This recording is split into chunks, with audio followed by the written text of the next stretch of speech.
Welcome to the Silly Kitchen. Today I would like to take you through and show you a little bit about my brand new 36-inch Blackstone air fryer combo. Woo! That is a mouthful.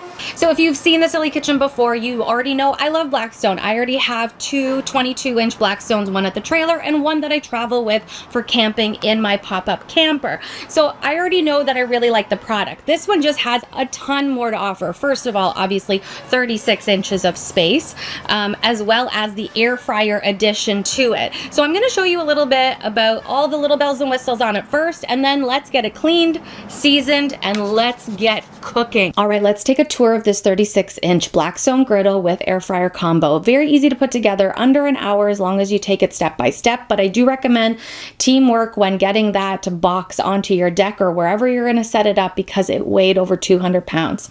I love the amount of griddle space there is on this, and with this one, because of the size, there are 4 independently controlled griddle heat zones. So I've got 4 dials that I can control the heat on each sort of area of the griddle. Depending what I'm cooking, I absolutely love having that option. There is a drawer on the bottom where you can put some stuff. As you can see, I haven't put anything in there yet, but it's a great little storage compartment. And then of course we have the air fryer part of this griddle. So there is a warming drawer and then 2 actual air fryer cooking drawers. And that is controlled by a knob on the right hand side where you can control the temperature that you are air frying in.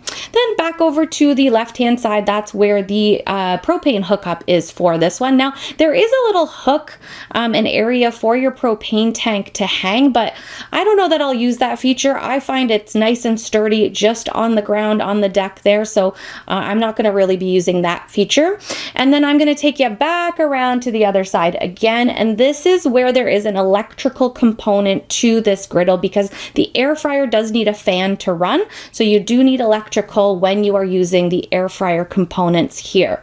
The foldable shelves do actually have some really nice little hooks that are convenient for your cooking utensils. I love that. My other griddles are too small. They don't have that option, so I'm always kind of trying to find places to put things down, and that's a nice feature. The very back of this has a drip tray where all your grease and debris can go, nice and easy to take in and out.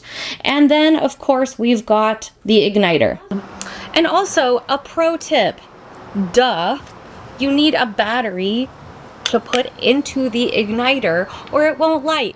I spent about 15 minutes trying to light this thing the first time, and finally a little flashlight on the top of my head went, oh, you need a battery. So now let's get things ready to fire this up. I am simply using warm water with a little bit of soap to give this entire thing a clean. I cleaned the top of the hood, all of the outside, and then of course I want to make sure that my cooking area is nice and clean. This is the only time I'm ever gonna do this with my griddle, is because I'm just trying to get any debris or anything on that surface off before I start cooking and before I start seasoning. So that's the only time I'm going to do that. Clean it. I then take just water without soap and clean it, and then I dry everything off with a dry cloth. I don't use a ton of water. I don't need it spilling all over the place. I keep it simple.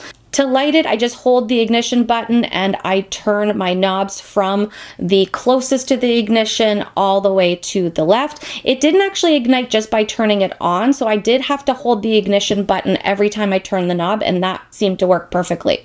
I'm using griddle seasoning, and you really do not need a lot. A tiny little bit. I just use a spoon and splatter it on and then move it around with a little bit of a paper towel and tongs to spread it all the way around. And you're going to see this white smoke when you're seasoning, and that is a good thing. We want all of that white smoke, and I'm going to do this over and over and over again. Seasoning a griddle in 31-degree Celsius temperatures. It's hot out here. So after about 35 minutes or so, I am on my 4th round of seasoning, and this is what it looks like right now. So I'm gonna let it go for a little bit longer. I'm gonna do another 1 or 2 layers of seasoning and let it keep cooking out and see how far I can get the edges to go.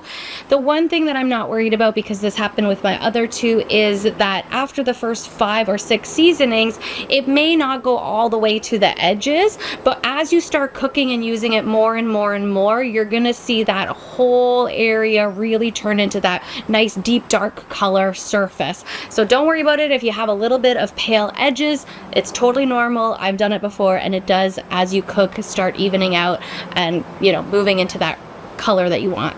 And in Blackstone Betty fashion, I know that right after you're done seasoning your griddle, a way to really give it that extra touch is to do a cook of just onions and let that griddle soak up some of that sweet onion sweat and flavor. Okay.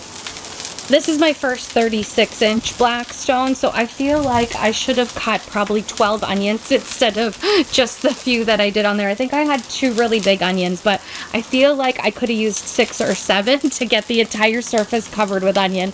Oh well, we're gonna work with what we have today. It is always so fun getting a new piece of cooking equipment. I think this is going to be a great addition to the outdoor kitchen. First of all, I can't believe how big 36 inches is. I mean, yes, I know it's a measurement, it's 36 inches, but I've been cooking on a 22-inch for the longest time now, so I just have so much more space with this one. It's seasoned beautifully. It's working great. The heat coming off of it, even turned down low, I find it is running really nice and hot. So I'm really excited to do things like searing steaks and getting that really nice crispy crust when you turn it up way on high. So I'm excited to kind of play with that. The air fryer edition is kind of cool because I have an air fryer that I have on my tabletop, a small little one. And now this gives me the opportunity where I don't have to run in and out. I can do, you know, burgers or chicken sandwiches and do some fries on the side. So that's a really great, cool addition to having it right on the Blackstone. I mean, what's not to love? I think this is going to be a really great addition to some cooking, and I'm really excited for my next video, which is going to be all about meal prepping and how to get a bunch of meals out of 1 or 2 cooks and have yourself set up for a good couple of days without having to cook if you have a really busy life, as many of us do, juggling work, life, family, kids, all that stuff. So stay tuned to make sure you subscribe to this channel. I would really appreciate that. Let's chat food. Leave me a comment. And I hope you join me again soon on The Silly Kitchen. Till next time.